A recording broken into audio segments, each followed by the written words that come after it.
What's up guys, welcome back to King's RC, and this is the Arrma Fireteam, one of my favorite rigs, and the reason being is that I literally just use it and abuse it. And usually with all my other RCs, I come home from a bash, fix them up, clean them up, pull them apart, but this one, I've owned this for almost 10 months and I have not done anything to it. As you can see, the condition of it, it's pretty beat up. Got all the panels there, screws are rusted. Ran this thing on the beach twice, and the first time I ran it, I just literally just bashed it, ran out of batteries, sprayed it down with water, and then just left it there. But what I should have done was spray it with water and WD-40, and that's what I did the second time I ran it on the beach. And that's why all the screws, all rusted. Right there, completely rusted guys. But see how the panels are all coming off, but still hanging on. And yeah, and pretty much this thing has had no respect for me whatsoever. I just use it and abuse it, and it goes back on the shelf, because each time I take it out, it literally just, it's not broken. So you know, why fix if it's not broken? And yeah, for the 10 months I've owned it, I haven't pulled it apart, no nothing. Usually I last maybe a couple of bashes with my other rigs and I pull it apart, clean it up. But this one is just, it's just, yeah, used and abused. So guys, as you can see there, it's pretty, it looks pretty bad. Like dirty and sandy, got sand everywhere.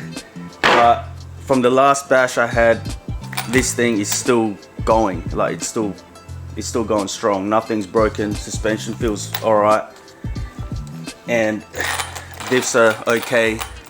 But yeah, we're just gonna pull it apart and see the condition of each part. So yeah, let's get to it. Got the Makita here. Alright guys, so pull the wheels apart.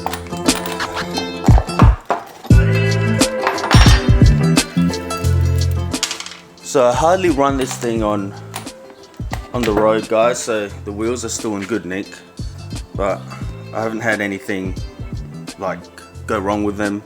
I mean, nothing's unglued, feels super tough. It's probably one of the most durable wheels that I've had with all my RCs.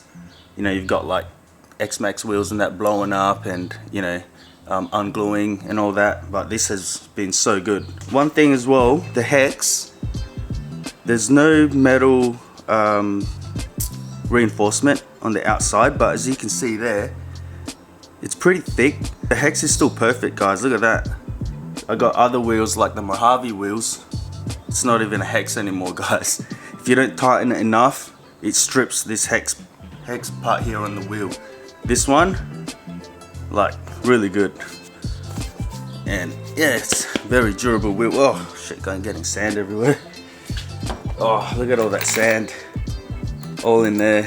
Can't be good for the bearings, but these are sealed bearings guys, so yeah, it doesn't look like there's anything wrong with it from here. I mean, I am getting sand in there and you can kind of feel it when you turn it, but yeah, probably I've had a couple of bashes after I've had this running on the beach. So yeah, the sand hasn't really worn it out or anything. Yeah, so that's the bearing that I broke in there. So I've replaced 2 of them, and it's such an easy fix replacing these bearings as well. So I've just replaced it, and yeah, back on the shelf she went.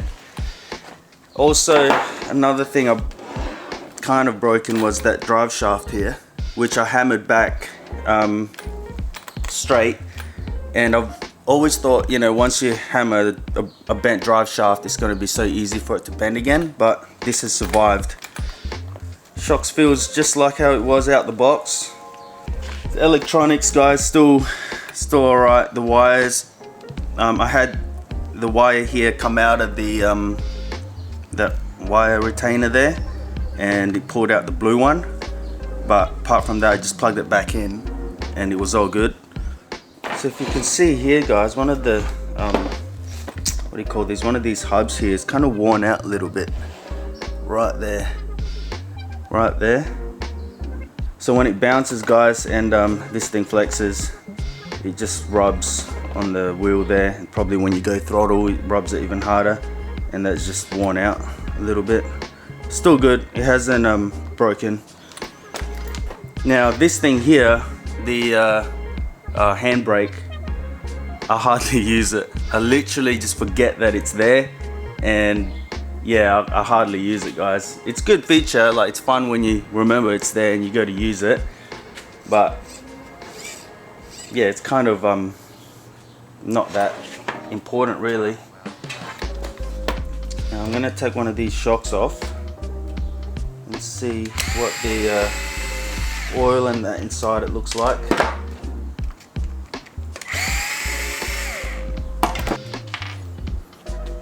See, here's one of the shocks. There's so much sand everywhere. I really should have given this bit of a tidy up.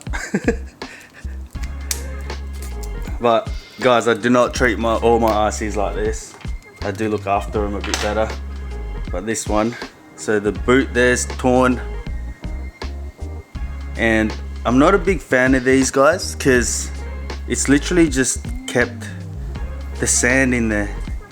Can you see how all the sand's just kept inside it? I might just take them all off, because look, it's just kept the sand in there. I'd rather the sand just fall off as you're driving than it being just stuck in there. And that sand also, you know, has salt as well, and surprisingly hasn't rusted the shaft at all, so that's pretty good.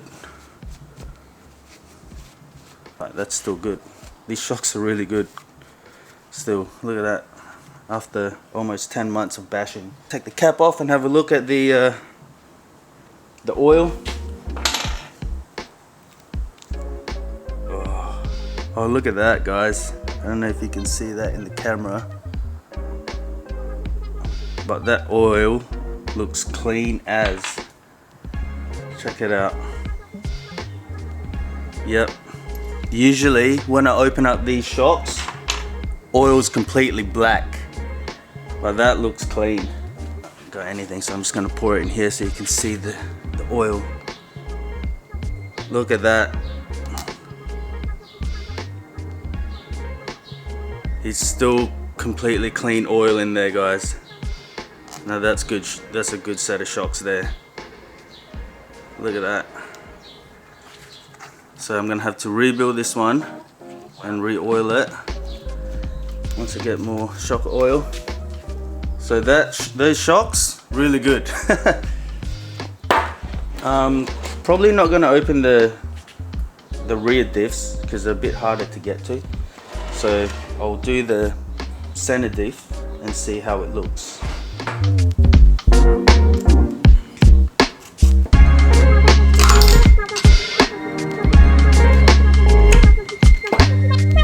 My screws are so rusted, guys. Look at that screw right there.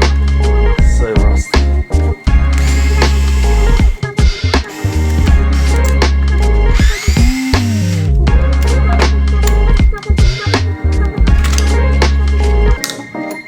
Center diff.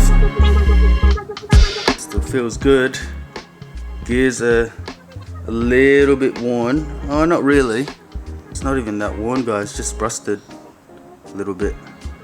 So guys, the Fireteam's basically very similar to the Arrma Mojave. The Arrma Mojave doesn't come with the aluminium diff case here out the box, which this one does, which is pretty good, because that's one of the main upgrades that I did with my Mojave, because when the rock gets in there, it just chews up the diff case, and you get like leaks and all that. So yeah, I'm just gonna open these up just to show you guys the condition of this car after 10 months of bashing and abuse and no maintenance whatsoever. See, the bearing still looks good, hasn't lost the seal or anything. When I pull something apart like the diffs and the shocks, the oil usually goes black, and you'd think, why would it go black when everything's all sealed? Usually with the diffs itself, you know, like it's the metal shavings when the gears kind of get worn out. So yeah, it is grey, but that might have been the color. Usually it's not. Usually diff oil's clear, but like I said, you know, the shavings on the gear, when it wears out, you can kind of see it a little bit in there. I don't know if you can see that closer. So this here is a low C diff oil, and it's completely clear. Most of them are, and that's what it turns out after a few runs. But that's just completely normal. I pulled apart a lot of my RC diffs, and yeah, it just looks like that. The pinion gear still good, so yeah, it hasn't moved at all, so which is good. Alright, so with the battery tray, guys, there's a strap that goes across, and this long piece here that goes over the whole battery like that.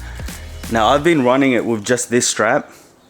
Last time I used the other strap that goes across the battery.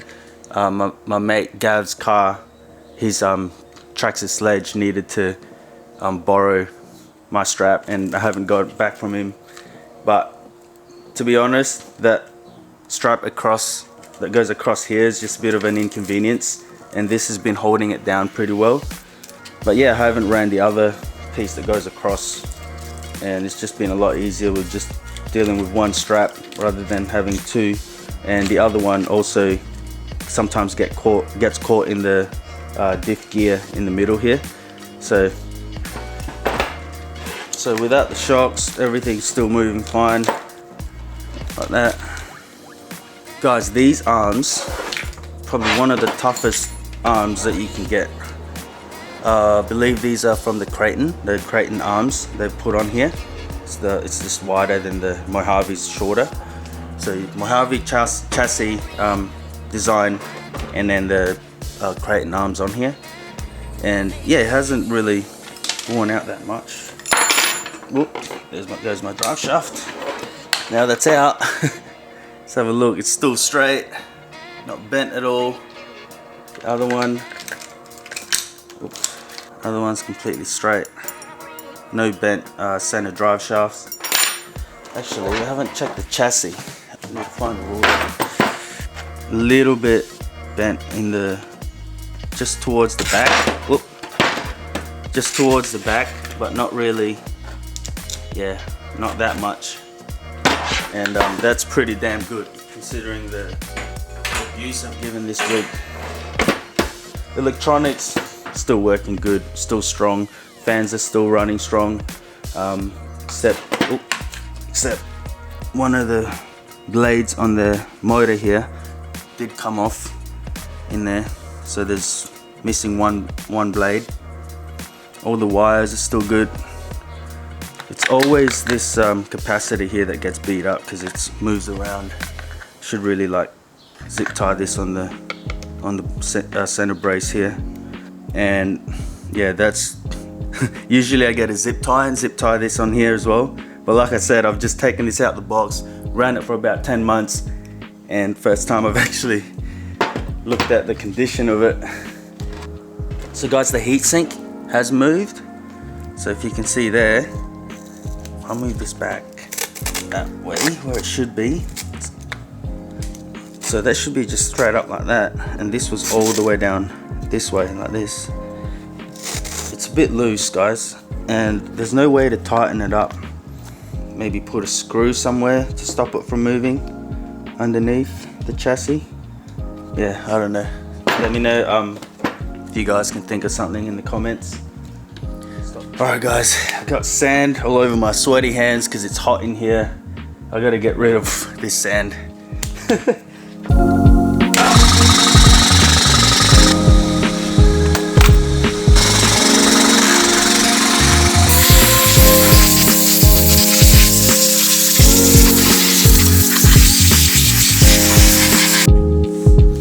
Alright guys, all nice and sand free. Look at that, it come up pretty good. So I'm back to that bearing problem, guys. The bearing actually holds up very well because the wheels are so big, and the bearing holding it's quite, you know, on the smaller side. but with normal bashing and that, it does hold up. It's just if you land it on a really awkward sort of landing, and yeah, the big wheel just acts as a you know, like a lever to break apart that bearing. Other weaknesses that I found in this car is that's pretty much it. Like it's held up so well, and apart from the body, you know, bodies, I'm gonna start taking these off. Actually, let's take the body panels off and see how it looks. So taking the back off, guys, won't cause much issues. It's just really there for display, but the front, if you look here, that covers up a bit in there. So when the wheel turns this way, flicks up all the rocks and it just bounces off this panel. So I'm a bit kind of iffy taking the panel off here, because that does help cover like the motor and the components inside. So that's how it looks without the back panels on. It still looks pretty cool. Might just keep that off for now until I get new ones or something. So yeah, guys, this is my Arrma Fireteam and the condition it's in. It's I'd have to say it's really impressive how it's lasted, considering the abuse that I've given this thing, and ran it carelessly on the beach, got sand everywhere, and yeah, rusted up all the screws.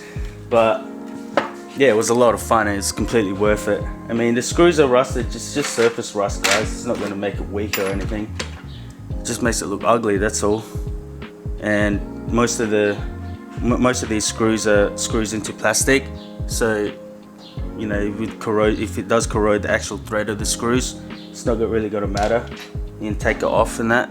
It's only if you got screws going into metal and it corrodes, that's when you might have problems taking it off.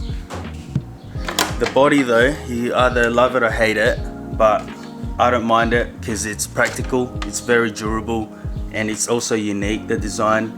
Top heavy, but you know, you got sacrifices. You do feel it, the top weight of it when you're driving it, but you know, it's durable, and that's all you need for a basher. It's not really a performance rig, guys, it's just for bashing. So yeah, this is pretty much all I can show you guys. There's nothing else to really pull apart. Everything feels good, and that's why I don't bother with it. I just bash it, abuse it, put it back on the shelf, and yeah, have fun with it again when the batteries are charged next. So yeah, that's it for this video, guys, and hope you enjoyed it anyway. Thanks a lot for watching. Hit that like and subscribe, and see you guys in the next video.